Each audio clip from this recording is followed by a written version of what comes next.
Hi there. You might not remember me from about 4 weeks ago. My name is Al Esquivel, a space history geek. Grew up with the program. Before, I talked about how I'm real crazy about accuracy in movies, particularly dealing with aviation and aerospace, and how movies tend to get things messed up.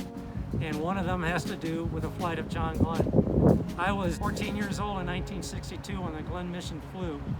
I was keeping scrapbooks at the time. I kept scrapbooks for a lot of years. And I'm here to tell you that most of the time you see that mission portrayed in the movies, they always say he did not finish. They always say that he was supposed to fly 7 times around the world, but only made it for 3 times. That is completely wrong. John Glen always finished something he started, including that flight. I don't know how that rumor started. Actually, I think I do, and I'll go into it to finish this little video.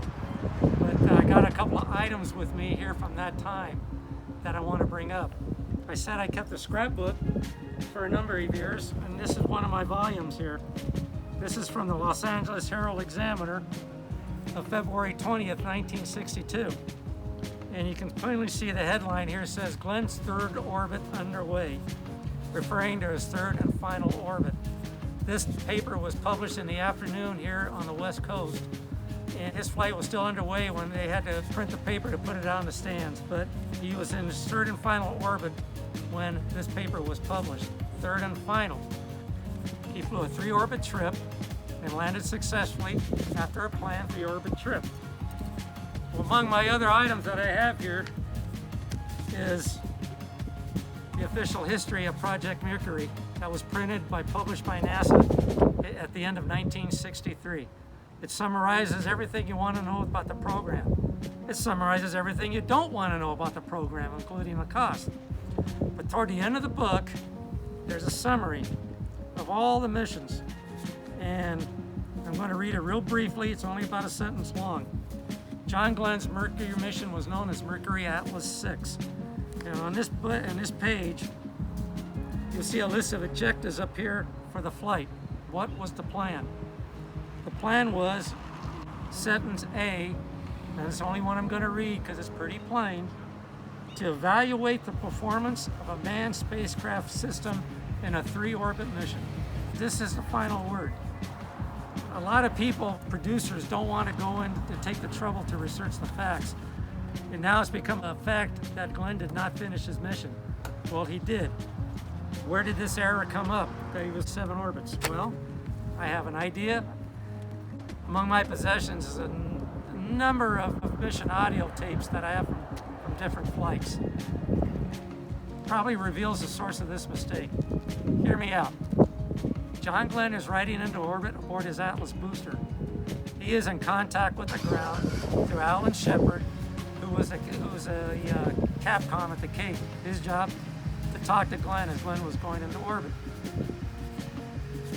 The booster successfully takes him into orbit, shuts down. Friendship 7 capsule separates. The capsule turns around into its flight position, and Glen reports that to the ground. He reports that to the ground. Alan Shepard, the Capcom on the ground, acknowledges the message. He basically says, Roger 7, you have a go for at least 7 orbits. Now, okay, what does that mean? They don't listen to the wording. He did not say he was go for 7 orbits. He was go for at least 7 orbits. In his book, John Glen states in his autobiography, which is available in print, hardback, and on audio tape, he says that message was just meant to tell him that his rocket did the job and imparted more than enough velocity for him to complete his mission safely. The 7 orbits was just simply a safety margin that he had. He had plenty of energy to do a 3-orbit mission. That's all call was for. It was just a standard call-up. Unfortunately, people grab onto it and use that as evidence that he did not finish the flight. Because usually people who don't do the research are too young to remember. It's all there. One thing they don't ask themselves is, if Glen did not finish a 7-orbit mission, why was the next flight, several months later with Scott Carpenter, also programmed for 3 orbits? You know, it's things like this they don't research. That's the thing that kind of drives me nuts. And that's my example, the kind of thing that really irritates me about past space events. And I can go to a bunch of others. Well, I want to refer to regarding Apollo 11 and Neil Armstrong, but we'll save that for another time.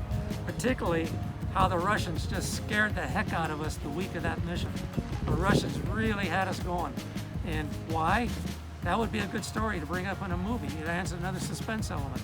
I want to thank you for looking at this, and next time I'm going to, with the help of my producer here, I'll come up with another history rant. Thank you very much, and keep them flying.